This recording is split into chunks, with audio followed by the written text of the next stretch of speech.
on this. Okay. Thanks everyone for joining. The plan today is to chat a bit about fintech branding and marketing, and Eric's framework at Rival for building a brand, not just fintech brand, but a brand kind of in general. And then we're going to chat for about like 30 minutes. Then afterwards, open up the floor to anyone who wants to ask any questions. I've also got a few questions from people in the Slack community, so should be good to kind of go through those. So before we start talking about branding, I'm sure like everyone here knows who you are, Eric, but you recently had a career change and are doing something new. So why don't we start with kind of introducing yourself and what you're doing at Rival? Yeah, in some ways it was a career change, but as my wife likes to say, I'm the last person to realize that I'd start my own business. So it kind of feels not inevitable, but very natural in a way as well. But yeah, so I'm American, but I've been living in London for the last 6 years. My background is, I guess, kind of 3 stages: startups in the US between New York and San Francisco, hospitality, real estate, just kind of like, trying to figure things out in the early days of Web 2.0, as we called it then. And then I joined a company called VaynerMedia when it was 15 people. It's now 1,500 people, one of the biggest global digital agencies out there. And that kind of started 10 years that I spent in the advertising agency world, always focused on the digital side of things, but brand, creative content, paid media, all that stuff. And in the last 2.5 years, I've been Chief Marketing and Commercial Officer at 11FS, which in this community, I'm sure people know. So I ran the media team, the marketing team, and then eventually sales in our consulting division as well. But then I kind of, realized and had some encouragement and support to go try to do something on my own, to take my kind of entrepreneurial tendencies and everything that I've learned over the last 15 plus years and try to build something on my own. So that ended up being Rival, which launched now almost 4 weeks ago. So it's still early.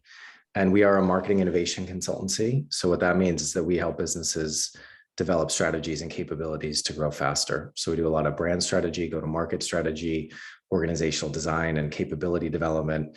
I say we do a lot of. We've been in business for 4 weeks, so it's still early, but touch wood, it's been going well so far.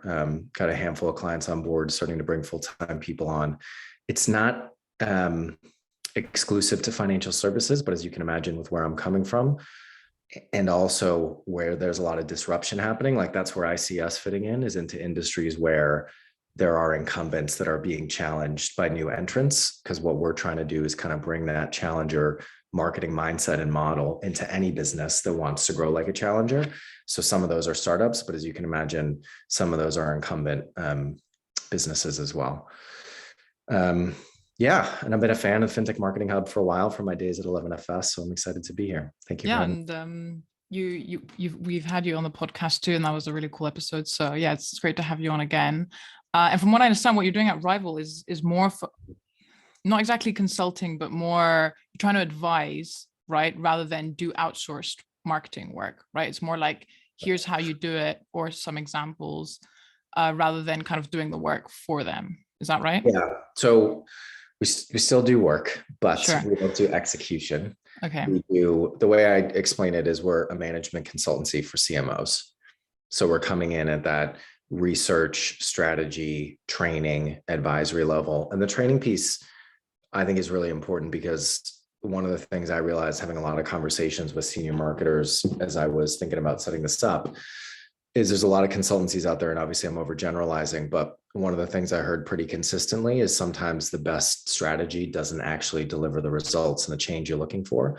So I really want to make sure with Rival that we're equally focused on capability, culture change, if it's like the people side of things. Because actually that's the foundation for any change. And then you build the strategy or the technology or the go-to-market on top of that. So that's really important for me. We've got this kind of first principle of, we try to work ourselves out of a job as quickly as possible. So when we come in, we're really trying to look at the people first, even if it's a strategic ask. What can we do to get as much of our expertise and experience out of our heads and into the people there? Because I think we've done our job well if after 3, 6, 9, 12 months, depending on what the engagement is, they don't need us anymore. So that's the North Star. Yeah, makes total sense. Great. So let's talk about brands. Let's talk about branding. Kind of starting from the beginning, really starting with foundations. What defines a great brand, and what makes a brand great in your opinion? It's funny. There's a few things going through my head. Honestly, and I'll give some context to this answer, but if it delivers the results that you're looking for, because the way I come at marketing, and last 6.5, 7 years, counting VaynerMedia, 11FS, and now Rival, my role has been kind of managing director, GM. Like we've done marketing in all those businesses, but I'm responsible for running a business and a P&L. And so I think that I come at marketing maybe from a little bit more of a commercial angle, which I think there's a lot of ways to kind of grow into a CMO or whatever it is that people in marketing aspire to be in their career. But I do think that having commercial experience is important, because at the end of the day, everything you do should be a means to an end to growing the business for the most part. And so, I have this bit of a pet peeve that I talk about sometimes of marketing for the sake of marketing, which happens more in big businesses than it does in small businesses. Because in small businesses, there's, you have to deliver the results. Otherwise you go out of business.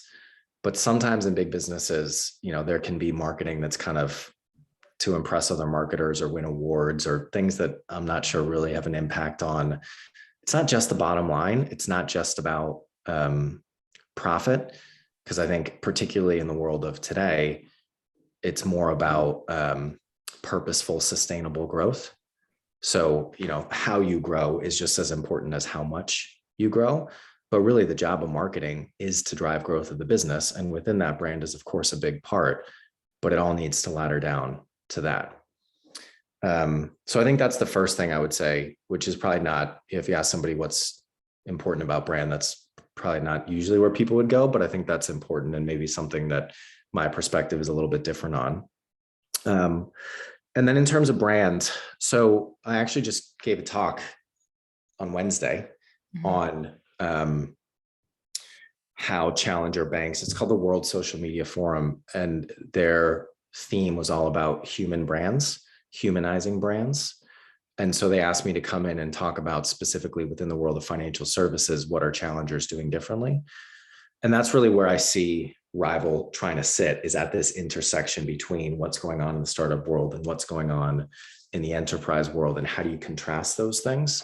Because I really believe that any business can and should think and act like a challenger. You don't have to be a startup to have that challenger mentality, because if you really break it down, what they're doing can in theory be applied within any business. It's not exclusive to being small and young, but being small and young gives you a better perspective on what you need to do to be fully fit for purpose for the world of today, which is fundamentally what challenger marketing means to me. But anyway, in that talk, it kind of focused on it. I'm going to post it. I'm happy to send it over if you want to include it as a link to this or in the show notes when you put it out on the podcast. But I'm going to put it up. And it was about, 3 components or 3 strategies that I see challenger banks using really well to build a human brand that makes meaningful connections with consumers. And so the first one was being purpose-led. So actually not just standing for something, but actually delivering on what you stand for. I think there's a lot of conversation about brand purpose, but where a lot of businesses get it wrong is, one, they either try to create a purpose that doesn't exist internally within the business. They think they should take a political stand because everyone else is, or they think it, that's the right thing to do. Sure. And I think there's a role for brands and marketing to play in driving positive change in this world. But you really should only be building your brand around something that you can authentically and consistently stand for. And then the other piece I think people fall down or leave opportunity on the table with building a purpose-led brand is they don't take action on it. So they talk the talk, but they don't actually walk the walk. And I think the modern consumer smells inauthenticity and, expects that if you put something out there, you got to put your money where your mouth is, for people, but also for brands. So that's the first one. And I use the example of TransferWise kind of having a purpose of not just challenging the traditional FX infrastructure, but actually campaigning or crusading to help people realize they don't even know how banks and all these other companies are charging them and taking advantage of them and all that. So that was the first one, being purpose-led. The second is being customer-centric, which again sounds so obvious, and it's one of those things that's thrown around a lot. But the example I always give with this is like, you can just tell when you open an app or you go to a website or you start using a product, or so you can just tell whether or not they have the culture internally and the marketing teams, but also the product teams to deliver something that's customer centric. It's one of those things you kind of know it when you see it. And I really do think that that comes from leadership, but the culture internally, it's tough to put a process around being customer centric. I think it has to come from the way you behave and the things that you say are important. So I use an example because the talk was actually in Amman, Jordan. So I was trying to think of some more regional examples. And interestingly enough, and maybe people here know more than I do, I couldn't find a good one for the Middle East, really. Of what customer-centric brands? Customer-centric challenger bank. Challenger There bank. are some, yeah, and I see somebody shaking their head. There are some that are out there that are kind of the, so what we did at 11FS, they're the challenger banks that are built by the incumbent banks. And I won't name names, but you go to those and you're just, it doesn't look and feel like a challenger bank. It looks and feels like an incumbent bank that has a different brands to it. Yeah, if anyone knows, it's definitely Jihan, right? Well, maybe afterwards she can let us know what she thinks. Yeah, but yeah, that's interesting. So I use the example of Time Bank in South Africa because we're doing a little bit of work down there actually with one of the guys who co-founded it. And that to me seems like one that's done customer centricity really well in the product, but then also the brand, and they just hit 4 million customers in that market.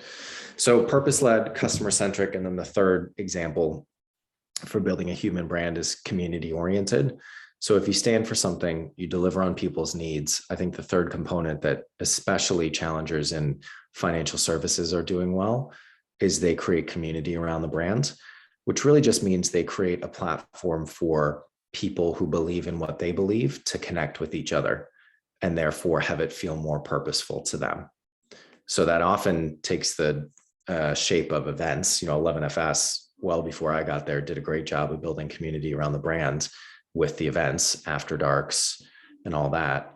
But the example I used in the presentation was community.monzo.com. So like the Reddit forum where they created a way for people to start interacting with each other, but also serve up suggestions about new products or ways that they could do things differently. So I think that angle, that nod towards community is something that I'm trying to think, I can't really think of any examples of incumbents doing that well. So that challengers are really tapping into that as a way to build a brand that's more human, more differentiated, more purposeful than the incumbents in their space. Okay, wow, there's a lot to unpack here. So before I go on, I just wanted to say, if you've got any questions, anyone attending, feel free to put them in the chat and we'll get to them in like around 15 minutes. But yeah, so I'd love to like kind of go through each of those pillars one by one. But before that, I had a question and I wonder what your thoughts are. Would you say a brand or a company needs to find product market fit before building a brand, or does that happen kind of at the same time? I actually challenge that they're two separate things. So I've got this slide in this presentation. I guess I do have it with me. I could pull it up, but it's very simple. So it's kind of like, there's all this growth and disruption happening in the world of banking. Here's what I think is different about challengers versus incumbents, coming back to they're building a product and a brand that's fully fit for purpose for the world of today.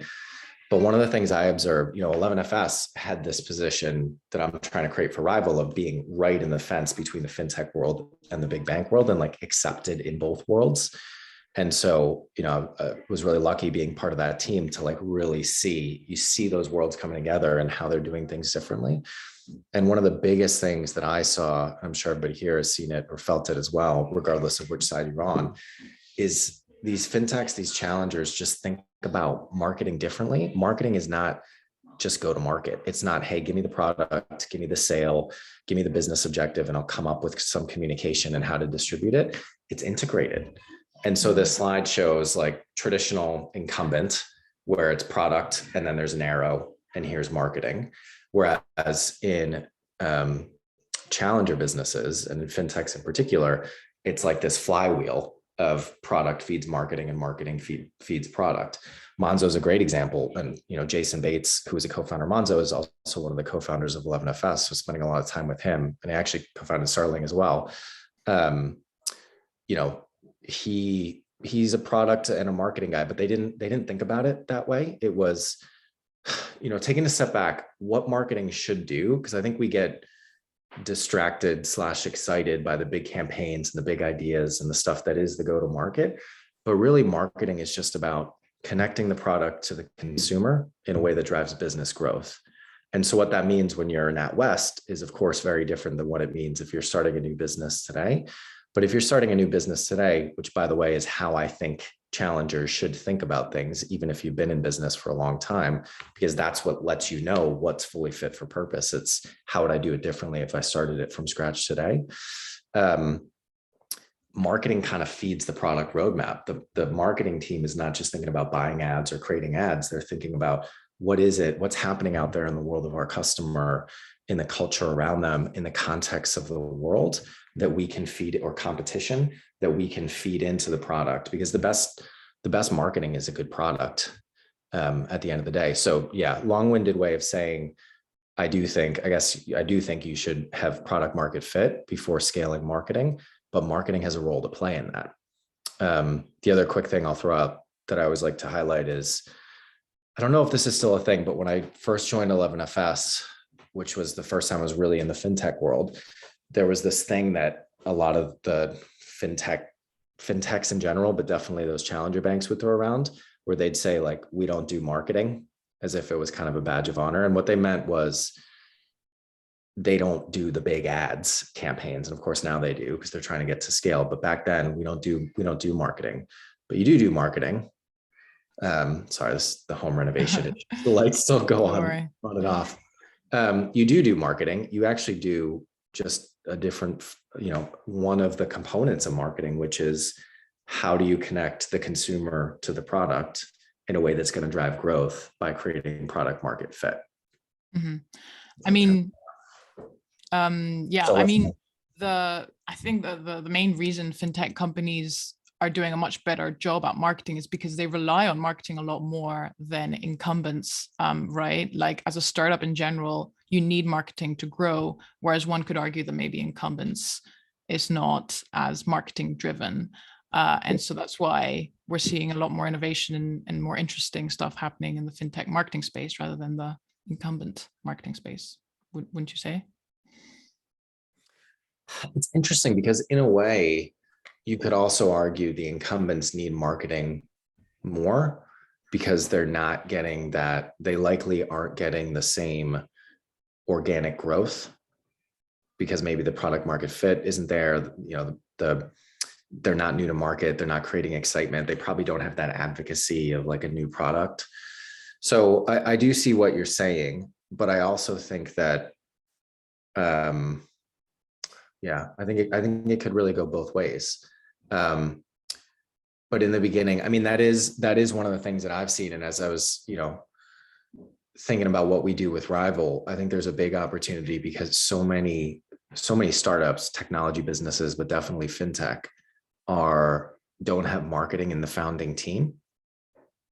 And I think it's important, even if you don't have a marketer or you're not going to hire a marketer, to have the perspective of marketing and go to market in that team. So I think it's important for any business, because ultimately, if you boil it down, what drives growth is innovation of product and marketing, those two things together.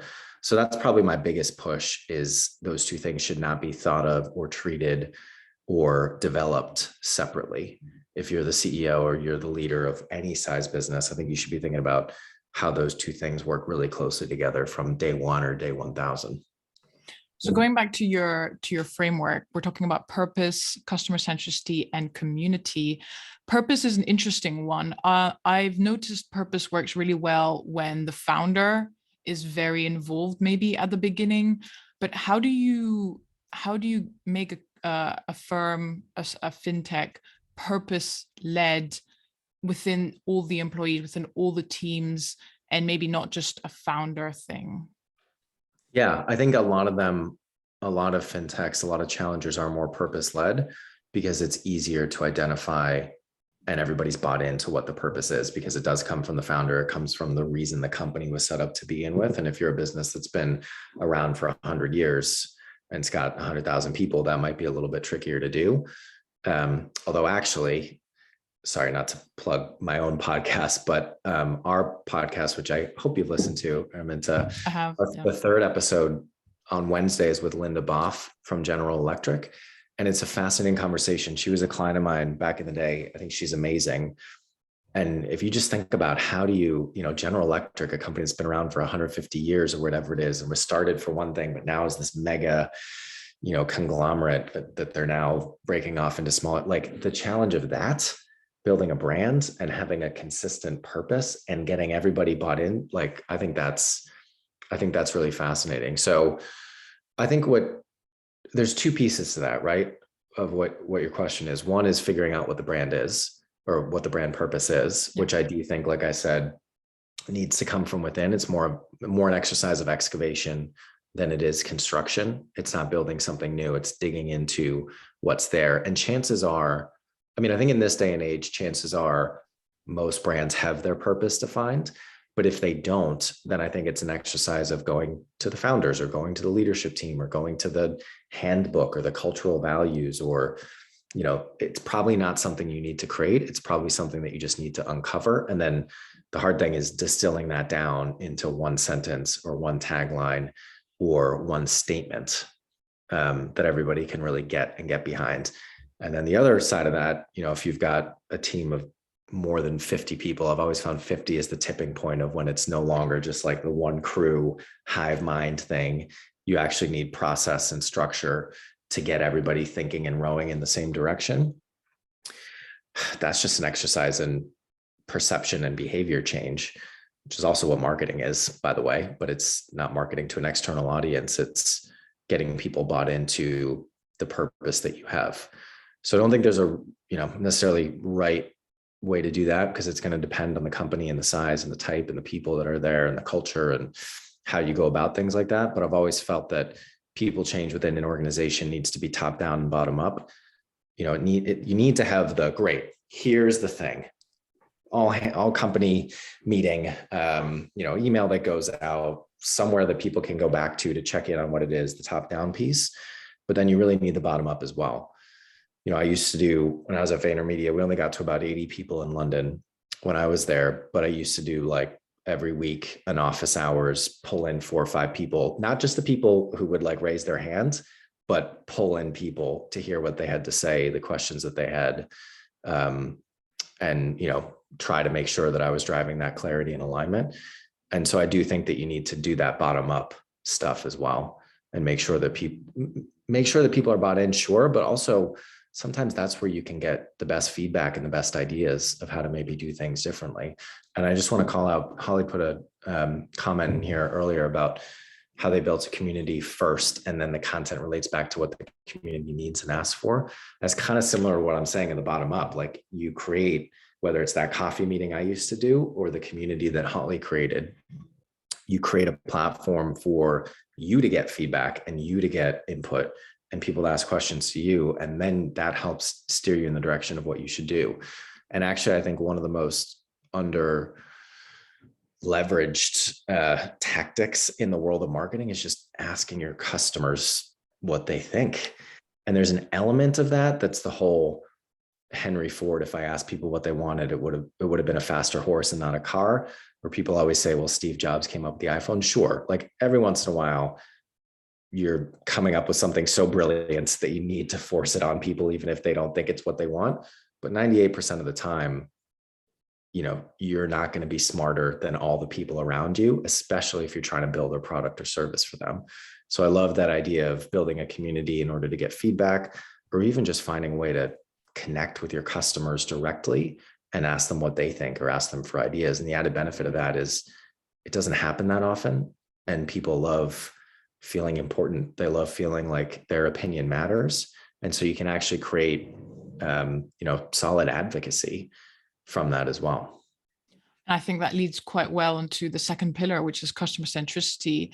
And I mean, we talk a lot about this in the fintech marketing world, be customer centric. It's one of the USPs of fintechs versus incumbents.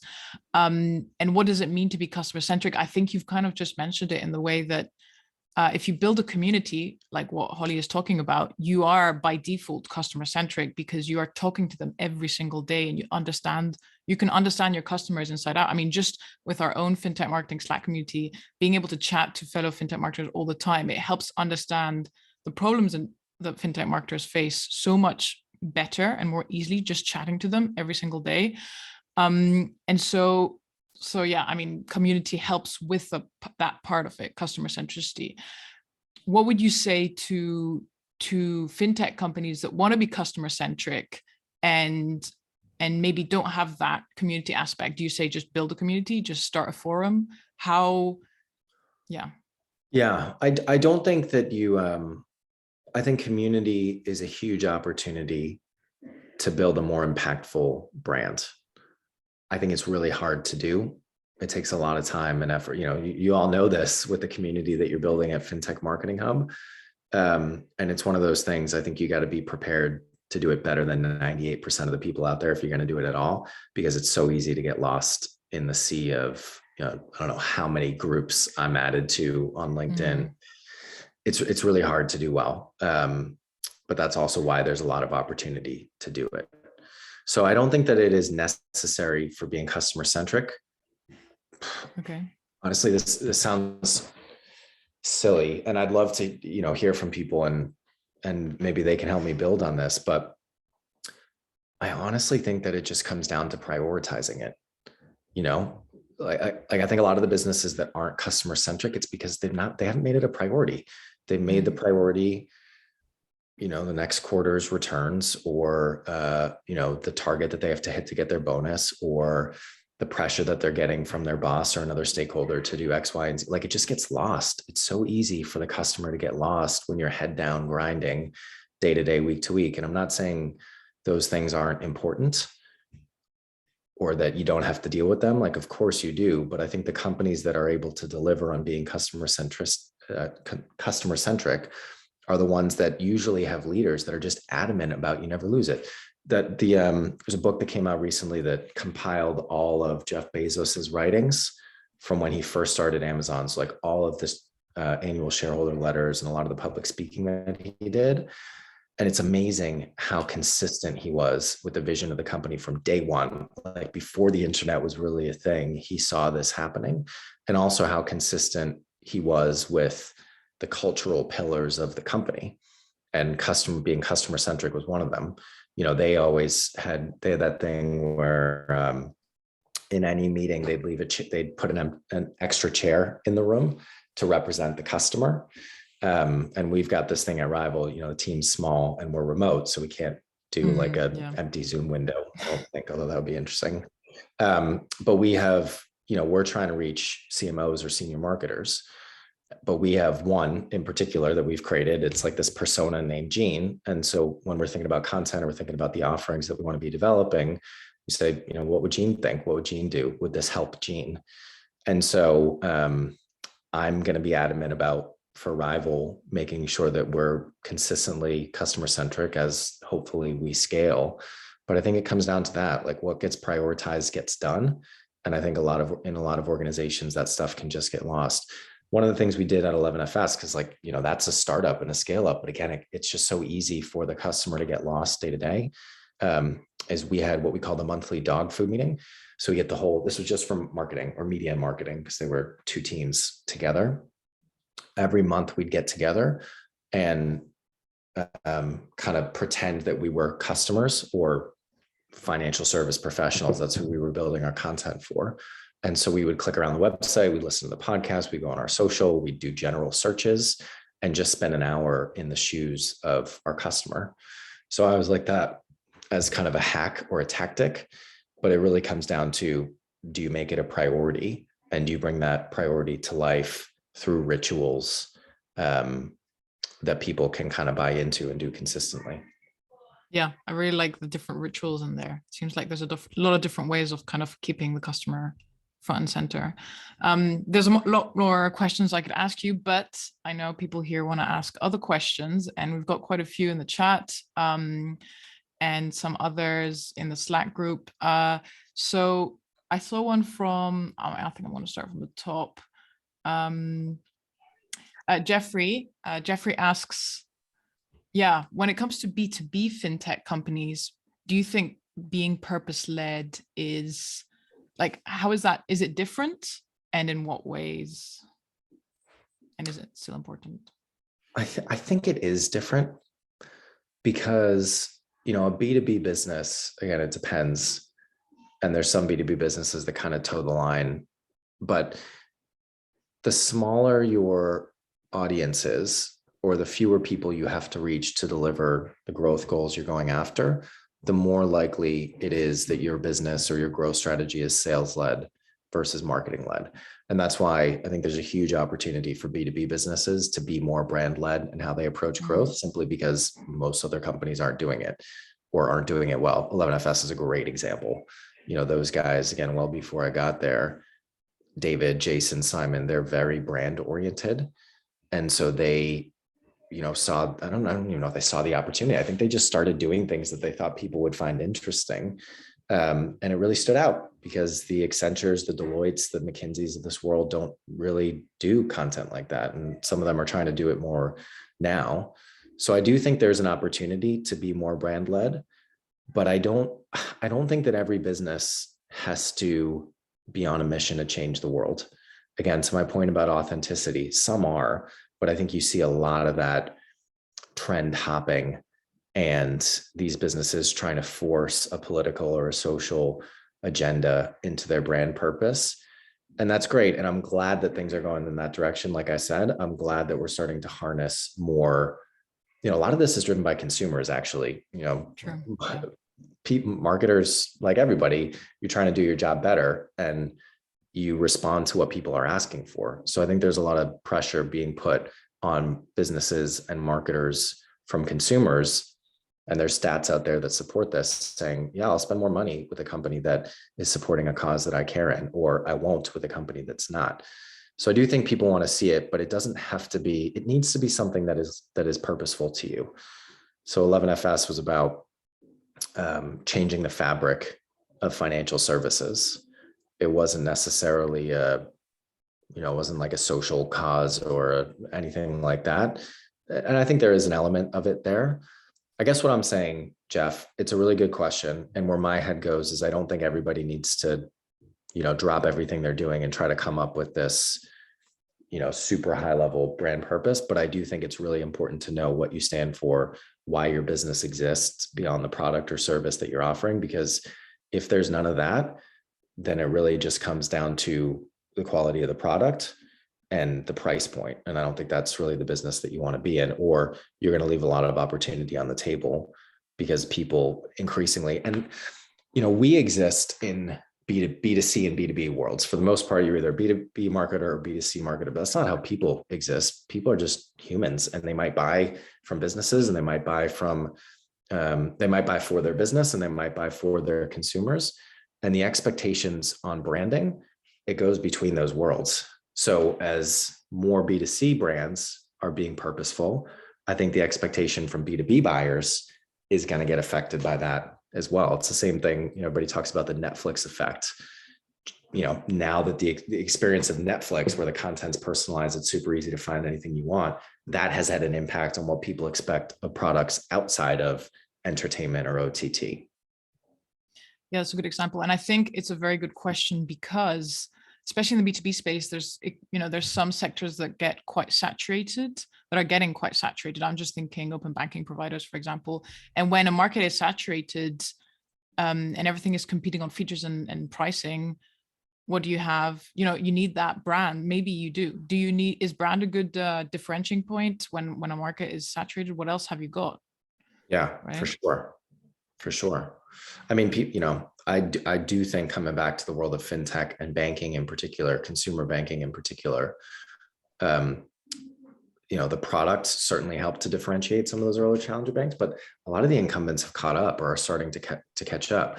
But I don't think they're catching up on the brand side yet. And I think that's harder. It's harder to kind of pivot a brand like a NatWest than it is a product like a NatWest.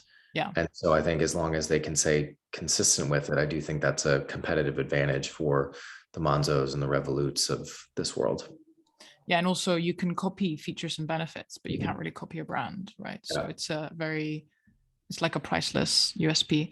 Jihan has a good comment here on purpose and your own employees and building it within the team. Jihan, would you like to kind of unmute, and do you want to like talk about that comment that you just put in?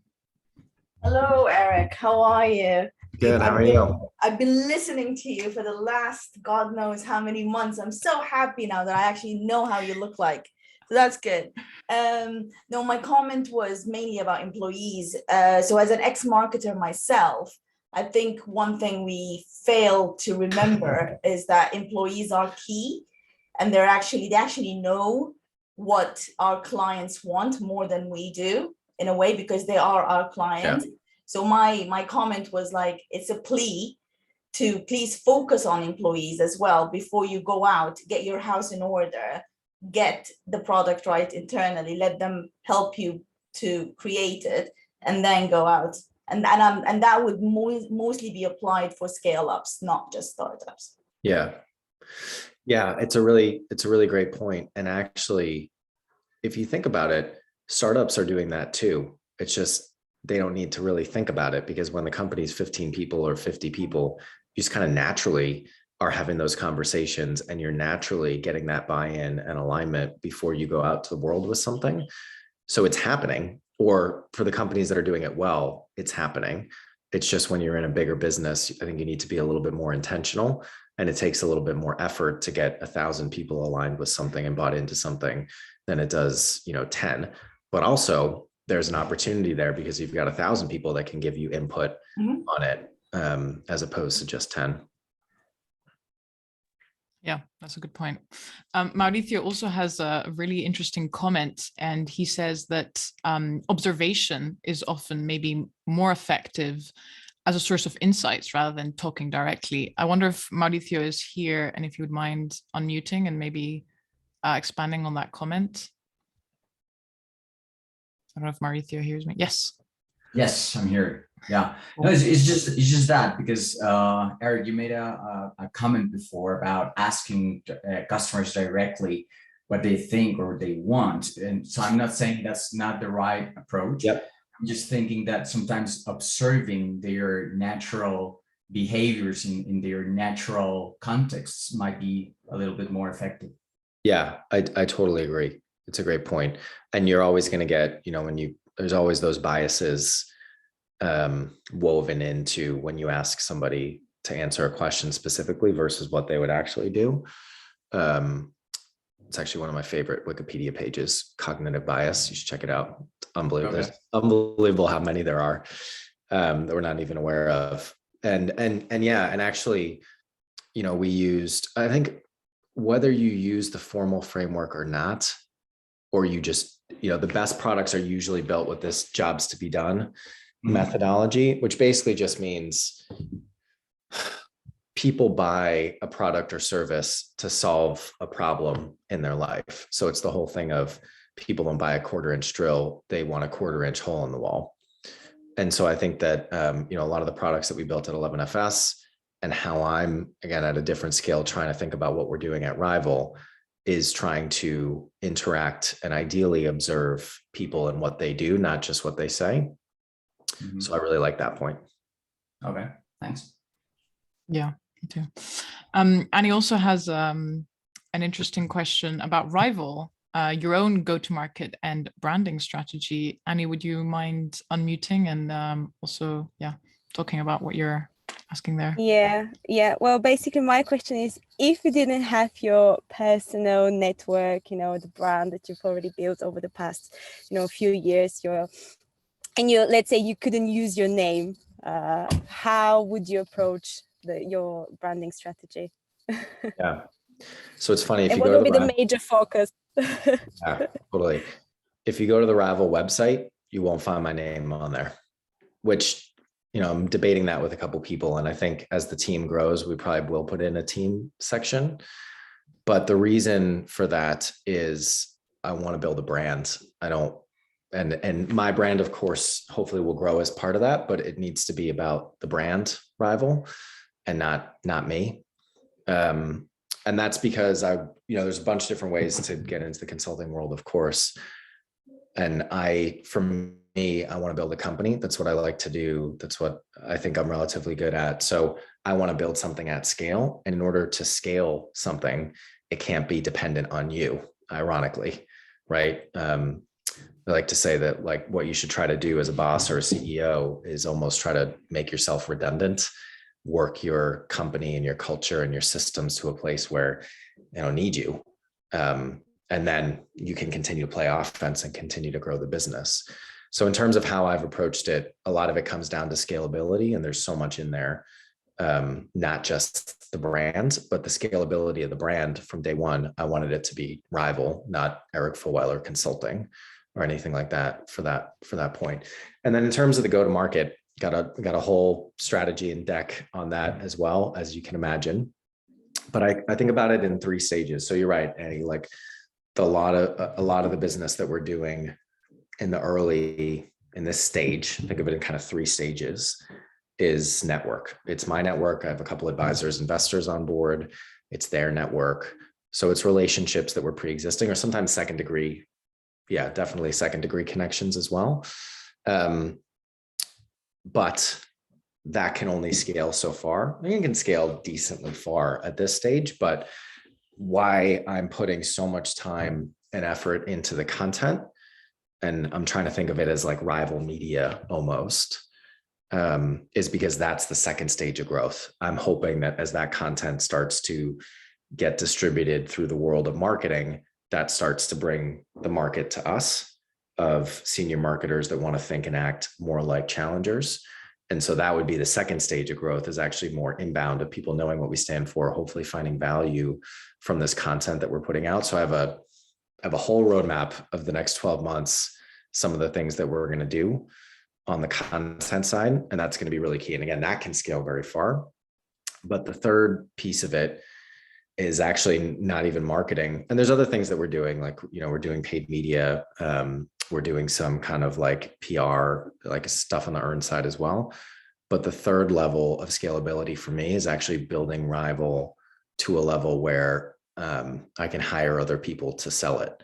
So eventually have a sales team. And actually there's not too much of this out there yet, but what I want to do with Rival is actually create an ecosystem of businesses where consulting is the hub that sits in the middle and helps to fund some of these businesses, but also helps to provide the insight by working with a lot of senior marketers on what their problems are, to identify products that we can build and spin out in separate business units.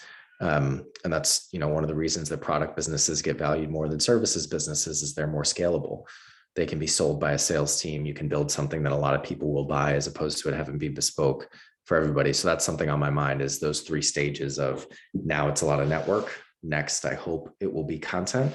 And then hopefully eventually we get to a stage where, a sales team is infinitely scalable, whereas the other 2 are a little bit harder. So that's something I'm thinking about it. Yeah, look forward to seeing. Sorry. Yeah, go ahead. I just had the other thoughts looking at the back half of Annie's question. I mean, to me, the content piece and the go-to-market piece, and this is one of my fundamental philosophies overall about modern marketing, is I think you need to focus on how do you add value to the audience you're trying to reach in a world where attention is so competitive. Like, there's almost no such thing as captive attention anymore. And I think that's one of the biggest things that separates challenger marketers from incumbent marketers. If you think of the cliche, I was talking to somebody recently who was saying they watched a lot of Mad Men. I was like, you'd be amazed at how much this industry still works that way. There's so many people that still assume if you create an ad, people will watch it. It's just not the case. I've got this point of, like, I don't think attention spans have shortened. I just think people have more options for how they spend their time. So they're not going to watch your shitty content if they don't want to, if they don't find it interesting. So I think that's why it's so important to focus on adding value. And then from a tactical perspective, the other element of that is, okay, you need to create content that's valuable for people, but then try to find ways of doing that that's differentiated, that's something people aren't going to get somewhere else, and also do it in places where you can reach the attention of your audience cheaply or more effectively than your competitors are doing. So kind of attention arbitrage, if you will. So, you know, I think podcasts still have some arbitrage, but definitely less than 5 years ago. So I'm trying to think of, I haven't really cracked it. I'm bullish on email though, as a channel that I think is kind of underrated right now. And also doing virtual events well. So I'm thinking about a lot of things, but I think it's those three things. It's how do you add value? How do you differentiate it? And then how do you find the attention arbitrage from a tactical perspective? That's what I'm thinking about. You mentioned you're trying different channels. What about video? We actually had, this was a question from the Slack group, but basically what do you know about video, and what should marketers know about video, and what are you advising to your clients about video? Yeah. I'm starting to think about video. So I'm using video more as a secondary content channel. I'm not quite saying that right. So I think about this, I think a lot of people do, but this concept of a content factory. So I think in order to stay competitive as a brand, in order to maximize the value that you can bring to your audience, you need to think about creating content in primary and secondary formats, meaning, and this is what we do, the podcast is a big focus for us, Scratch. And so when we record the podcast, we then also record video on it and put it up on YouTube. And, you know, I don't know, there's going to be a lot more people listening to the podcast than there will be on a video, but why not put it out there? And so I think thinking about this concept of a content factory of the podcast is the raw material content. But then there are all these secondary formats that you can create. And if I have more time, and I'm starting to bring people on board to help with this from an editorial and content and production perspective, you can also turn that into quote cards, and you can turn it into snippets, and you can turn it into an email newsletter if you wanted. So I think maximizing the impact of the content you create is really key with that content factory type of model, thinking of it like an assembly line as well. Like repurposing. Yeah, repurposing. Yeah, but trying as much as possible to adapt it to the context of the channel. Sure. So for example, our YouTube videos of the podcast, like they've got some design, they've got some motion put in there. So like they're somewhat adapted. And then to your question about video, I guess that's what I'm saying is like right now I'm using it more as a secondary channel. Like I'd love to put this up on our YouTube. I did a talk at Imperial that I'm going to try to put up on our YouTube, but I do think there's an opportunity to do something intentional and purposeful for video. And one of the things I like about video that I also like about podcasts is if I had to sit down and write a deck or a white paper about the topics that we're talking about today, it would take me 6 hours or whatever. But, you know, we can just sit down and press record, and sure, maybe it's a little bit more all over the place, but it takes less time to produce, which means that we can then go produce more content as well. You mentioned adding value, and this is like a big theme in fintech and customer centricity. And I totally agree. But in my own explorations of adding value, because sometimes I feel like it's a bit of a nebulous concept. What does adding value really mean? Yeah. In my kind of exploration or my kind of experience, adding value is understanding pain points and then trying to create content around those specific pain points. So if your customer's pain point is taxes, doing their own self-assessment at the end of the year, don't create content about, I don't know, investing in the stock market. I mean, sure, it's relevant, but it's not relevant to your audience. So if you're going to add value, then create content on those really specific pain points. Would you agree with that? What do you think? Yeah, I would. I think that's the ideal way to do it, is that you have a clear understanding of what your audience wants to hear from you, and you can put that out there in a way that's relevant, but differentiated and actionable. That's actually the three kind of pillars of our content strategy. Try to be relevant, differentiated, and actionable. Because I think there's a lot of marketing stuff out there that's too high level or too buzzy, and it doesn't, and to what I was saying about how we're trying to do our consulting engagements differently and work ourselves out of a job, it doesn't matter if it doesn't have the impact on your business. If I say 97 things today, but none of them actually land for people to do things differently, it almost doesn't matter. But I'm hoping that some of those can actually be actionable for people. So that's a lot of what we're thinking about as well. But I was sorry, I just lost my thought for a second, but I remember what I was going to say. The other piece of it is to what I was saying before, which is essentially, I think quantity is just as important as quality. Yeah. And I push myself and others on the quantity piece because I think it doesn't get thought of that way. We're still coming from that Mad Men type of world where like it's about the idea, the perfect piece of content, some organizations more than others. But if you look at the landscape of attention today and how competitive it is, quantity, you need a lot of content to not only stand out and hopefully break through, but also to get data back on what works and what doesn't. So I think, you need quality content, of course, and maybe it's 51-49, it's not 50-50, but I think most people are thinking 90-10 quality quantity. So that's why I push the quantity piece so hard.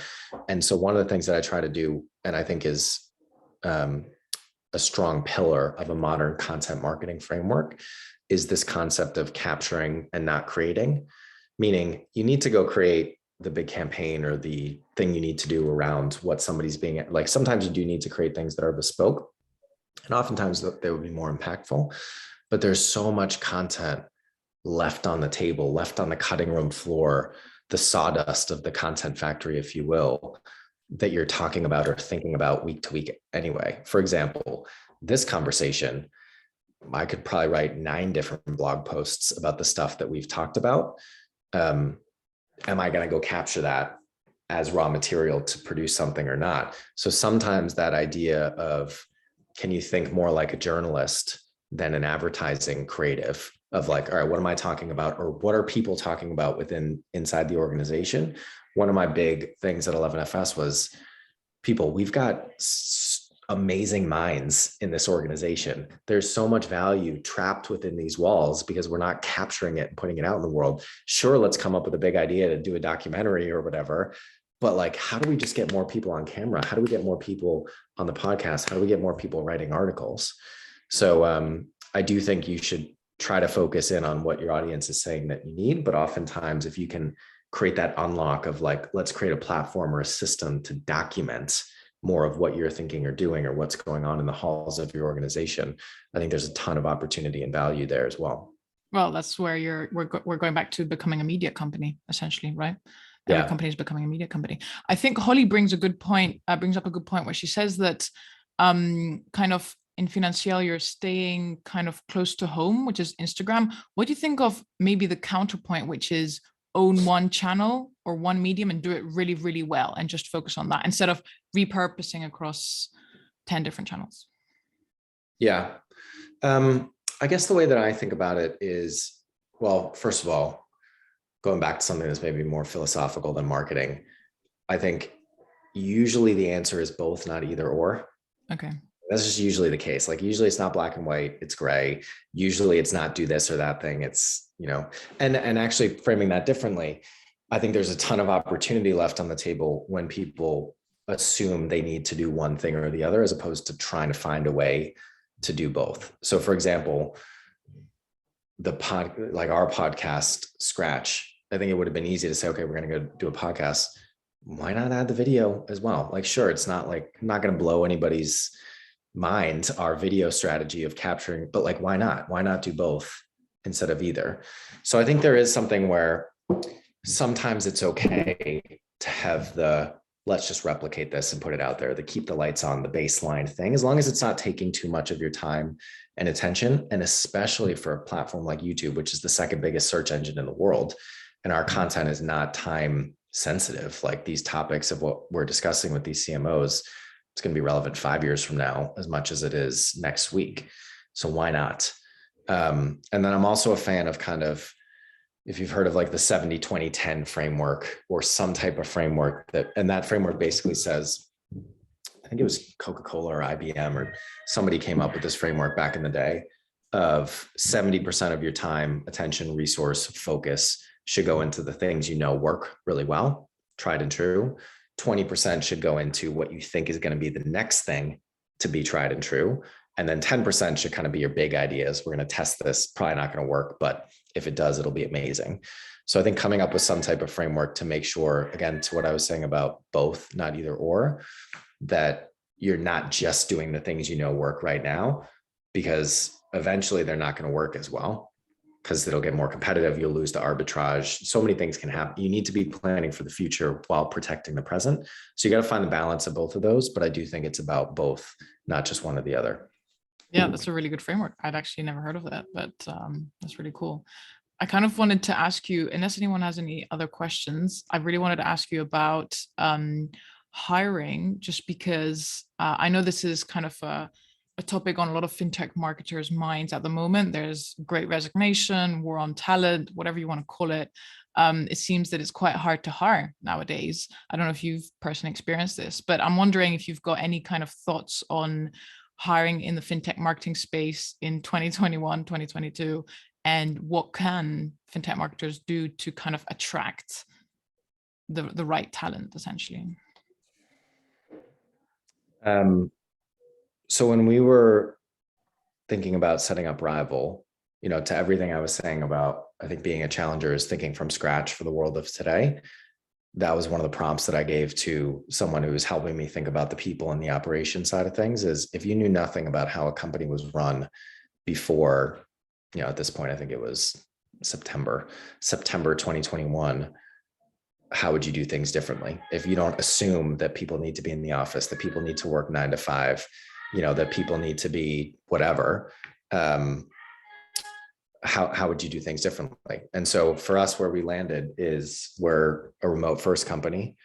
We've got this whole pillar about undervalued talent.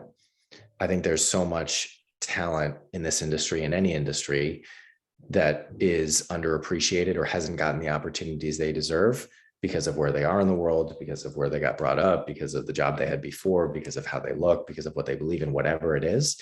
And so we're really trying to create a culture that gets rid of those things so that we can just cast the widest net possible. So I think a lot of companies, if you're not remote now, you probably can't go remote, but I think that's the biggest thing. Like, just think about it. If you have to fish in the talent pool of Greater London versus the world, think about how much more talent there is out there. So that's a big one. I mean, the recruitment thing is hard. It's the most important job that anybody has to do. It is the single biggest factor in determining the success or failure of a business. And it's inherently flawed. And that's the other thing I would look at is you need more candidates in the pipeline, but I also think it's so important to get the interview and the hiring process right. There's I wish I could remember the exact statistic, but Google did a big study a while ago about interview process. And they found that, the correlation between how well somebody does in an interview and how well they do in a job is like unbelievably low. It's like below 30%. I think it was like 15% or something like that. And there are things you can do to try to make that better. But the biggest impact was actually, giving somebody a test or an assignment to do something.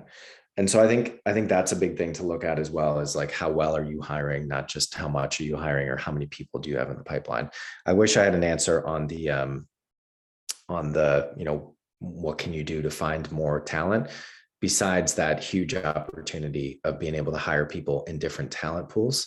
It's tough, but I do think some of the things that we've talked about today actually apply to hiring and recruitment as well. If you're putting out content about what you stand for, that's purpose-led, that's customer-centric, that's building a community, that's going to bring the people that believe in that to you.